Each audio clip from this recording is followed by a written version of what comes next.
Welcome to BODS Mayhem Hour, your source for all hard rock, heavy metal, new metal, alternative, punk, horror punk, hardcore, rock, and all local bands, with your host, John the Bod, a.k.a. the Bodfather. This is The Offering, and you're listening to BODS Mayhem Hour. The views and opinions of the guest do not necessarily reflect the views and opinions of BODS Mayhem Radio Network, its staff, affiliates, or sponsors. Parental discretion is advised. Welcome to BODS Mayhem Radio Network.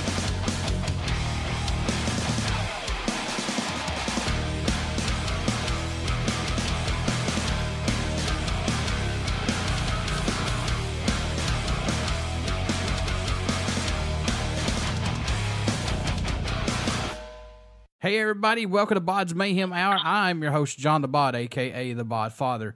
As always, I bring you guys and gals awesome interviews, and today it's an honor and a huge privilege to have Nishad and Alex of The Offering. The Offering have released their debut album via Century Media Records. Also, they have released their lyric video for Failure, S.O.S, taken from home a few months ago. So we're going to be talking to Nishad and Alex about all this good stuff. So, gentlemen, how are you doing today? Doing great. Yeah, man. Can't complain. Things are good over here. Glad to have you on the show, and let's jump right into this. How's it been working with Red Music so far for you guys? They're great. There's some changes going on with the label right now.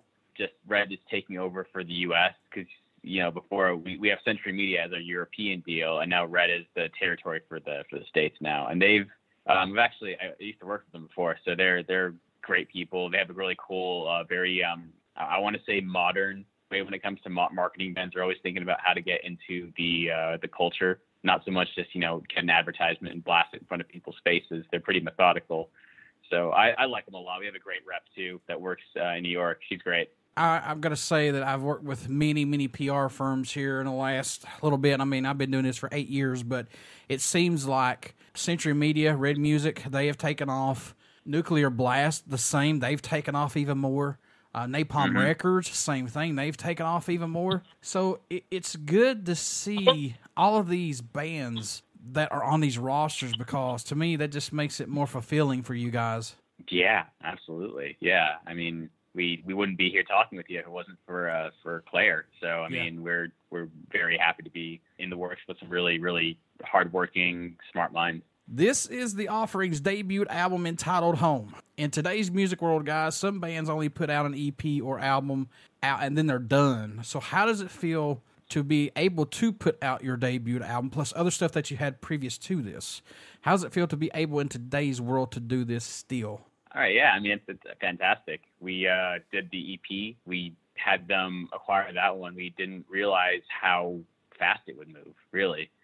We made the band in 2015, put the Offering EP together, and then less than 3 years later, we got the record deal and put this the full-length Home, which just came out last month.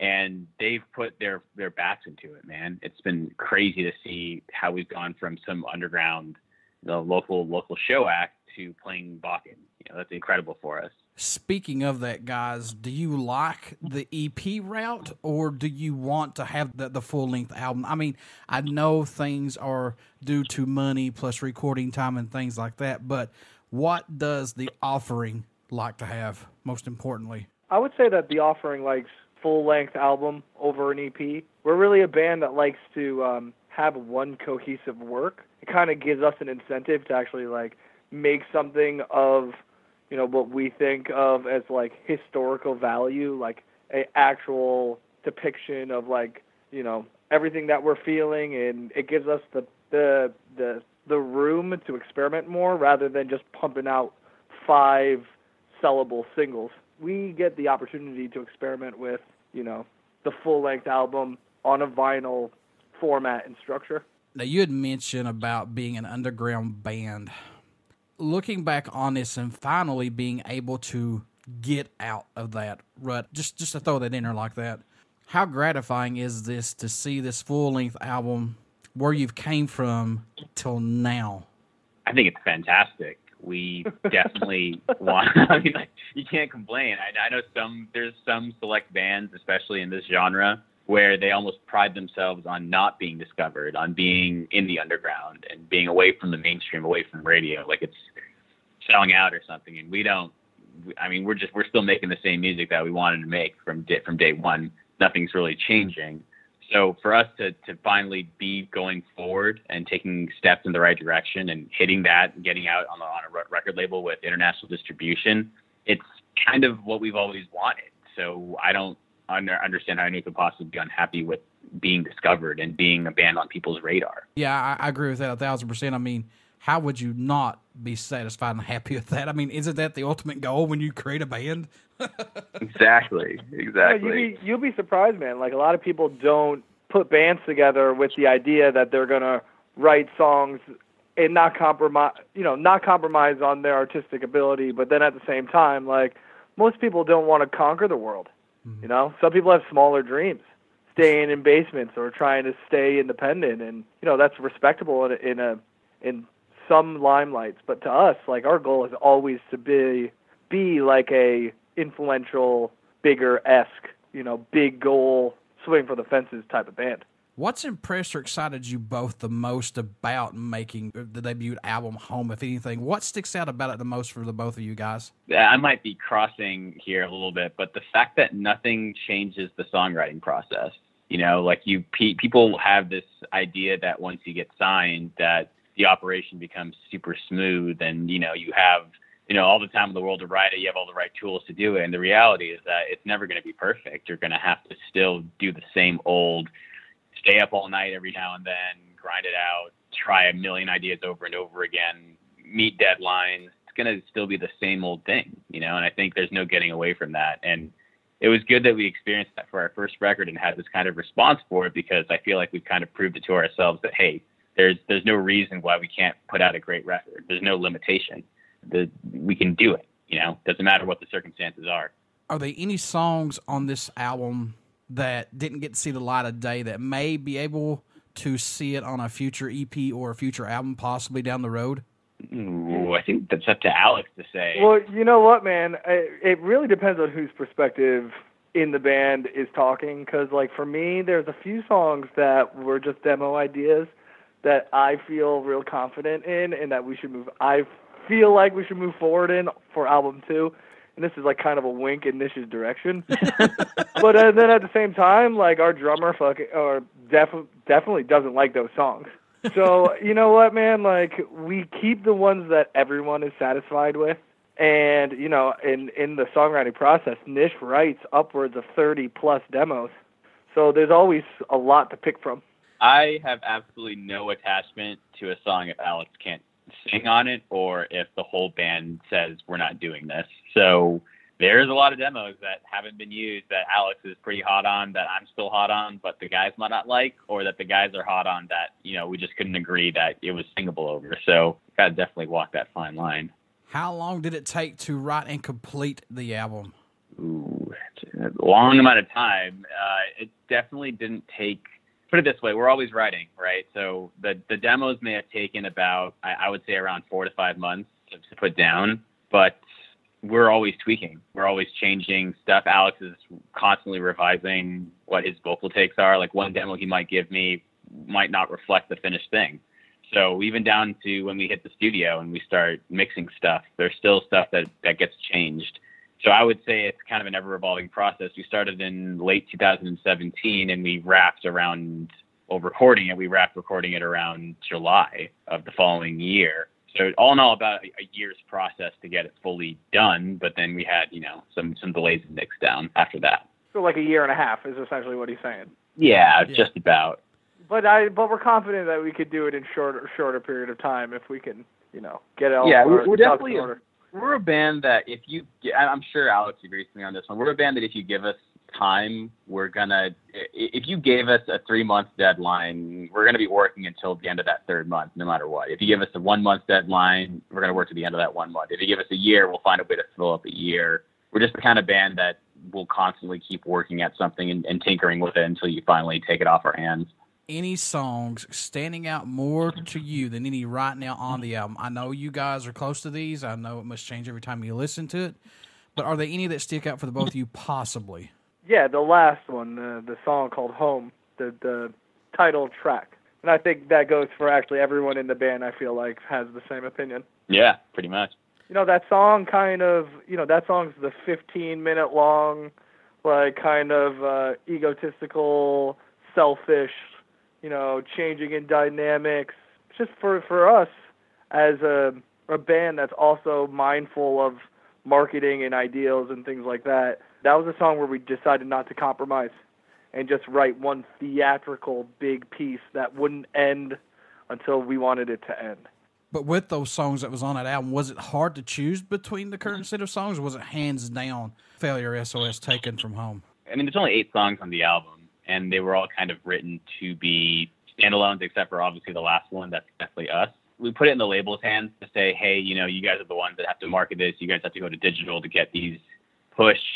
You're the geniuses on this. You go ahead and pick. And we had Lovesick as our ideal, actually. Well, we wanted a music video for that one. But for us, if it was Failure, Waste, if it was any of the first 4 songs, essentially, plus Failure, S.O.S, minus Dance with Diana, we were okay with however those were marketed, but the label felt that it was best to go with Ultraviolence as the music video single and Failure for the lyric video. So I think if we had it in a perfect world, I'm sure Alex agrees, we would definitely have Lovesick as our music video. But I think the label felt like that wasn't quite our identity for this record in particular. But for the next one, I think they might be a little more open to our input on having a music video that works. But in this case, we're not the experts. We're not the ones pushing these in marketing. So got to go with them. What do you guys hope everyone takes away from this lyric video, or message you hope to hear while listening to it, or just any of the offerings, music in general? What do you guys hope anyone takes away from your guys' music?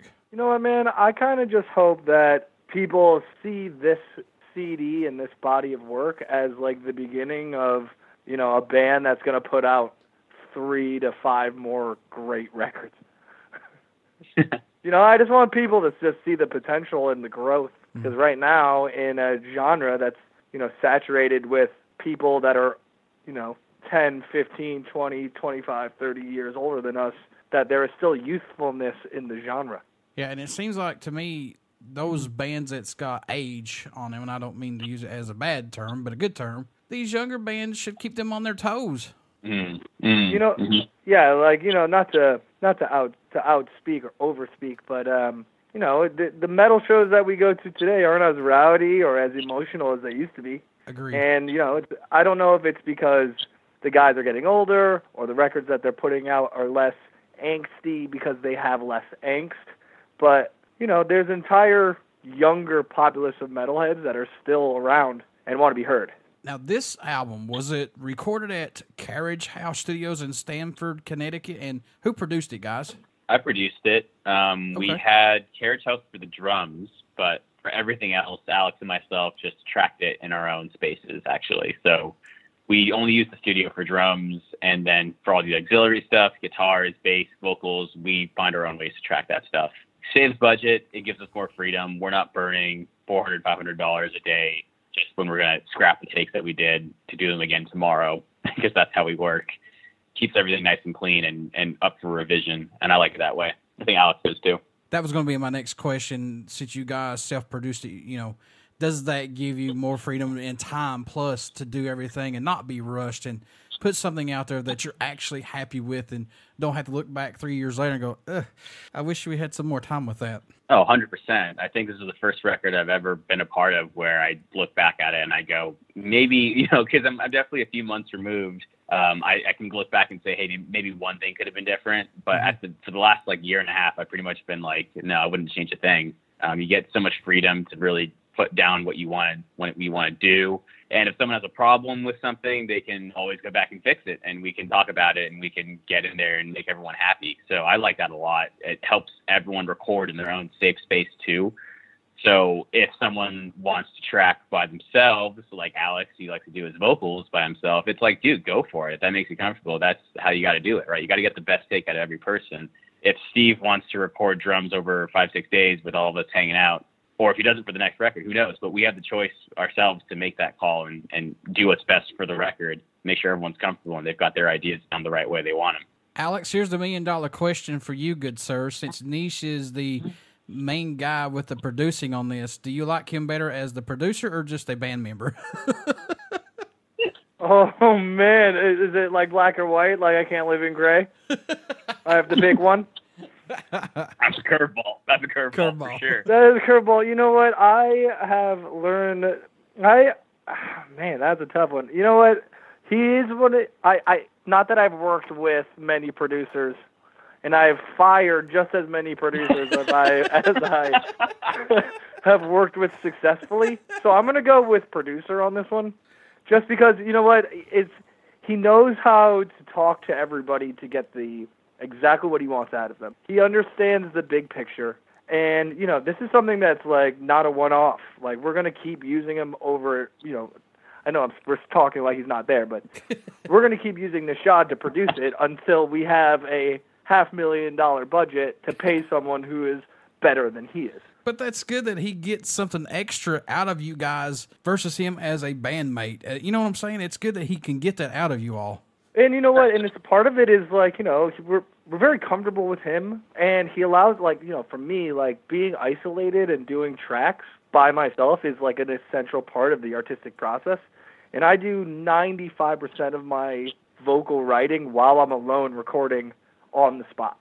And if I was working with anyone else, like no producer would ever sacrifice their control like Nish does to get exactly what we all want from the record. You know, it's like that type of like selflessness but understanding is just like unbelievable. Yeah, John, you got to realize I might be the producer, but I'm pretty hands off when I need to be. I don't want to ever be I'm pushy, but I know that Alex is good on his own. I don't need to be there looking over his shoulder when he's doing vocals. Like he comes back and he wows me no matter what. So there's definitely situations where you have to intervene and where you don't, but I'm not. If somebody wants to do something, what am I going to do to stop them? I'm just going to be like, hey, I would advise this or I would advise that. But if they want to do it a certain way, it's like, it's not my place, you know, it's their instrument. So the artwork for the album is based on a piece by David Planeta. Let's talk about that a little bit, guys. How'd this come about? Yeah, so I would actually, it's not even based on, I mean, it is a piece by Dawood. We had some other artwork picked out before we even started recording the recording process, and we actually sent it into Central Media, and they sent back an email that was like, "This sucks," right? And they were like really intense on what direction we should go in, and because of like some big data, like Sony Music, like know all Big Brother stuff, they like. We're really intense about us putting an animal on our album cover. Yeah, I don't know, dude, but that's just what they brought up. And now that you notice it, next time you go into a record store, like, look how many album covers have animals on it. It's freaking nuts. I'll do that. But, like, but if we get past that, they suggested a list of artists that all had these very different animalistic themes. And Dawood just started showing up. And he had, you know, there's something really intriguing about, like, his awareness of scale and Lovecraftian horror and, you know, his color palette that really matched ours. And as we went deeper into his portfolio, we saw that he had other pieces that didn't include animals. And so we went with one of those. That's awesome. I mean, that's good they pushed you that way, but I never really noticed animals on the... I mean, I have, but I really didn't pay no attention like just about every cover art. I'll check that out. That's pretty awesome. Wow. Yeah, so awesome. and you know, we're not, you know, we'll play ball, but we are particularly sometimes we're like Antiauthority, and whenever it's not going to hurt us too bad, we like to practice that Antiauthority, and you know, not going with an animal on the cover was something that like we were pretty intense about. I want Chewbacca on the cover art. That's what I want. Yeah, like we want like a Sasquatch or like a falcon or like all this stuff, and it's just like all these animals have double meanings and they're all cliche, and silverback gorilla has already been taken, so it's like, you know, we got to find something a little more unique. Alex just ruined every album cover you'll ever look at. Yeah, dude, there are so many animals on the cover of albums, it's nuts. God, yeah, you're right, man. Like one of my favorite, I guess, punkish albums. It's not really punkish, but alternative albums. Frog Stomp by Silverchair. There you go. It's got a frog on the front. Boom, there you go, dude. Wow. Tigers, lions, bears. Oh my. Oh my. Shit. Oh. Right? Like, Oh. Alex, what the hell? You screwed everything. yo, look, I'm not here to blow the lid on the entire industry, but like whenever, I can tell the truth. I love to be honest. Do you guys still see this band musically growing from where it started, or has it just been more of a personal growth for all of you guys? I think it's always got to be both. I think if you're the same person 5 years from now, something's wrong, and I think that changes. I think your musical output, whatever you're writing, especially for Alex, because he's writing literally words. It's going to be his diary almost, if you think about it, his journaling that does that. So I think it's essential to grow as a person, because that evolves the music in itself. It'll bring a different dimension. I always liked artists that grew up with their music, where their lyrics became a lot more, you can see the directions they went in musically. You can see what kind of things they were leaning towards as they got older. So I think there's a lot of development for us, and there's a lot of life left to live, because we're still in our mid-late-ish 20s. So there's a lot of things to do. So I hope that we're not the same in 10 years. That you don't pick up an Offering record and go, oh, they're doing that thing again. I don't want to ever be that kind of band. What does the Offering bring to the table for music that's not out there as of right now? I know no one's reinventing the wheel, but what are you guys adding to that wheel? I think we're adding some sick modern-day tires that will hopefully outdo the race cars of old, if that makes any sense, if that metaphor has any weight to it. Yeah, it does. It does. Sorry, that was too pointed. I'm a little. I'm definitely a little callous. You know what, man? I feel like a lot of metal bands today don't take the entire history of heavy metal and present it in a brand new gift. Here's another metaphor, right? But like, the Offering is a type of band that everyone in the band listens to different genres. Everyone in the band listens to drastically different subgenres of metal. And we're an accumulation of every type of music we all listen to, and we try to put it forward in a progressive way. And, most bands just get sucked up into the whole subgenre click thing, and we just aren't playing ball with that. Nish produced this album. Do you guys like to do anything differently when you're coming into the recording studio to, during that writing and recording process? I know that's two different things, but do you do anything that allows you to just keep your mind fresh and open, to not get stale, not get bored, just to do anything that helps you out possibly during all this? Legally? Either way. You know what, man? It's different for each person. It's like, for me, like, the longer I spend alone, isolated in the middle of the woods, the better my art's going to turn out, And for our drummer, it's like the types of food that I give him while he's playing drums. Or like how long, or how, like, even for Nish, something as small as like those glasses that people wear when they're on the computer for 15 hours a day, like that could make a big change. Oh, God. Yeah, absolutely good. There's a lot of things that we could tweak, but as of now, I feel like everyone in the band is pretty solid with the process. And, when a problem does happen, we're just going to nip it in the butt, figure it out, and write a better record. What can fans expect at a show from The Offering who have not got to see you guys live as of yet? When they come to see you, what are they going to get? They're going to see a rock show. Absolutely. They're not going to see a bunch of dudes staring at their feet and kind of sweating because they missed two notes. I think we really like them. All of us grew up on, I would say, really show-many kind of bands: Van Halen, Motley Crue, Priest even. I mean, Ozzy Osbourne, all these guys that were super theatrical. We can't really afford we can't afford blasting bats on stage, but we will try to make up for that by running around and being super energetic, because I feel like if you're playing a live show and you're in your 20s, it's got to be crazy, Oh, yeah. So I hope people go in there and they understand that we're not going to sit there and just play every note, sit in one place and just kind of recite what the album sounds like. Like, we're going to be jumping around for sure. What made the both of you want to become a musician? What was that spark for you guys that said, yeah, I want to do that? Ooh, interesting. Well, Alex, you want to roll first on that one? Because you got a good story. You know what, man? I've been getting this question a lot recently, and I've changed it almost every single time I've said it. And you know what? It was an accumulation of being around music and being a kid that got in trouble a lot and finding an outlet for, angst and, what I call middle school rage.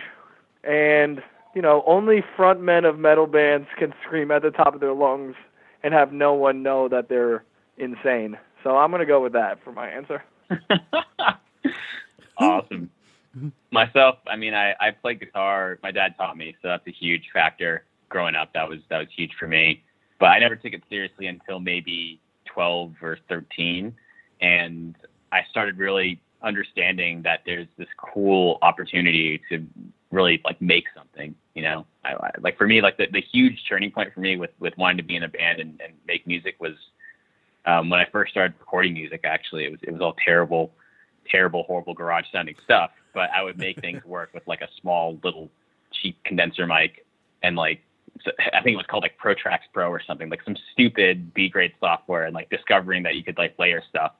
And I was like, wow, you can really just build something. And then the idea of packaging that into a bunch of songs, putting it with album artwork and being in a touring band and putting on a rock show, everything about that whole avenue. It didn't matter what the genre was, whether it was punk bands, whether it was Warped Tour bands, whether it was goth bands, punk bands. I said it already. Heavy metal, new metal. They all had cool different presentations of things, and I loved that. So I wanted to always be a part of that kind of movement of making something and creating a finished product of what it is.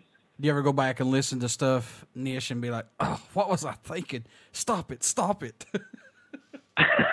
What's really sad is I try to keep all of my demos.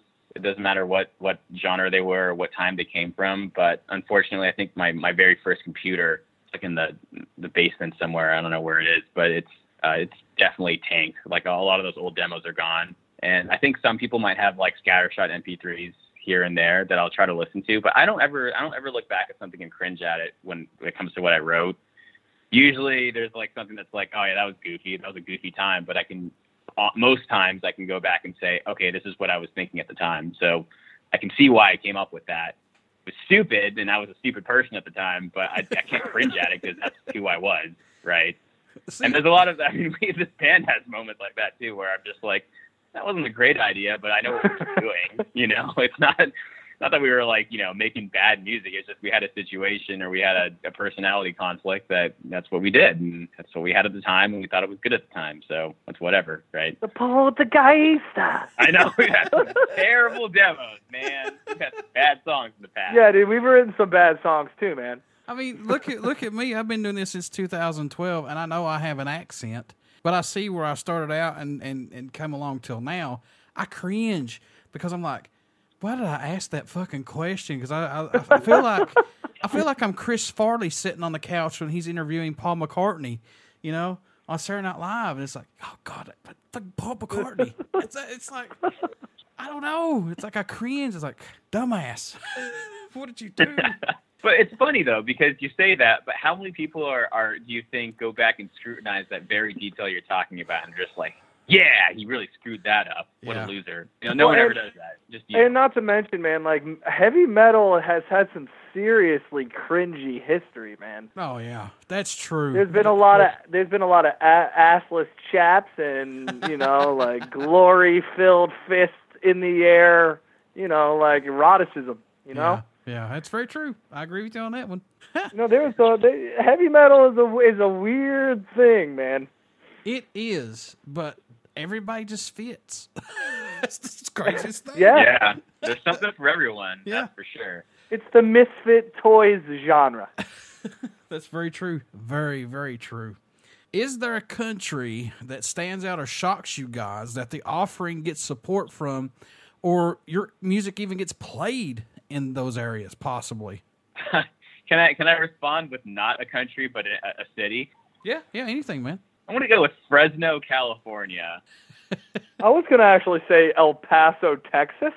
Yeah. There's something about the Latino Satanists down there that really dig the offering. Oh, good God. Yeah, you know what? I never thought that was a real thing that people said, but when we went down there to play a show, we played at they were having unbaptisms and it was a satanic church show, and it was pretty cool, man. Oh, that was San Antonio, bro. No, dude, that was El Paso. El Paso was the No, when we found the kitties, dude. Yeah, that was San Antonio. Okay, I take that back. San Antonio. That was weird. And then also, any of the European markets that really like us, like the UK played us on the radio before, even the States even knew who we were, which was a great honor. And then also going out to East Europe and playing places like Hungary was like almost surreal. We got like some crazy #1 sound checks in the Netherlands, and we haven't even played there before. That blows my mind. You know what? We're just really excited. Anytime anyone listens to us, we're pretty stoked. Do you guys possibly have a go-to album or song that just, lets you guys escape when you were young, or even today maybe? Do you still have that go-to album or song possibly? Toxicity System of a Down is one that's for me. Good one. Yeah, every time I put that on, I go back to my middle school inline skates days and hitting the skate park. That's awesome. I'm gonna this is not be super cheesy. I'm gonna go with Somewhere I Belong by Linkin Park. It's not cheesy. Oh yeah. Wait, is that Meteora or is that that Hybrid Theory? That's the third song off Meteora, I think. Yeah, I was always a Hybrid Theory guy, but he's been trying to sell me on the second album thing, and you know what? It's starting to creep in. It is a great album. Yeah, it is. It is, man. Folks, you want to get out and pick up The Offering's debut album. It's out on via Century Media Records. You want to get out and check that out. Also, guys, how can folks stay in touch with you, buy some merchandise, this album, tour dates when you go on tour, things like that? How can they do that, guys? You can follow us up on Instagram at The Offering Band Official, Facebook.com/TheOfferingMusic, and Twitter.com/TheOfferingUS. Those are our 3 big accounts. Or you can go to our website, www.theofferingmusic.com. Stream us on Spotify. And before I let you guys go, would you care to do a promo for the show? Yeah, absolutely. All right. This is The Offering, and you're listening to BODS Mayhem Hour. Everybody stick around. We got some great stuff coming up, and you only hear these interviews right here on BODS Mayhem Hour and BODS Mayhem Radio Network. Please get out, check out our Facebook page. It has our podcast link, YouTube link, and soon, hopefully, our Twitch link. I know I've been saying it for a long time, but yes, I suck sometimes, so it happens. Also, it's very important that you get out and check out our YouTube page. Anything and everything will be on the BODS Mayhem Hour YouTube page. Please subscribe and like to keep up with everything. Please also get out and check out The Offering. Pick up their debut album entitled Home. Like I said earlier, it's already released on Century Media Records. Give this band a chance. You would absolutely dig them. So, Nish, Alex, thank you guys so much. And I wish you guys the best of luck. Thank you so much, John. Yeah, thanks, John. You're the man.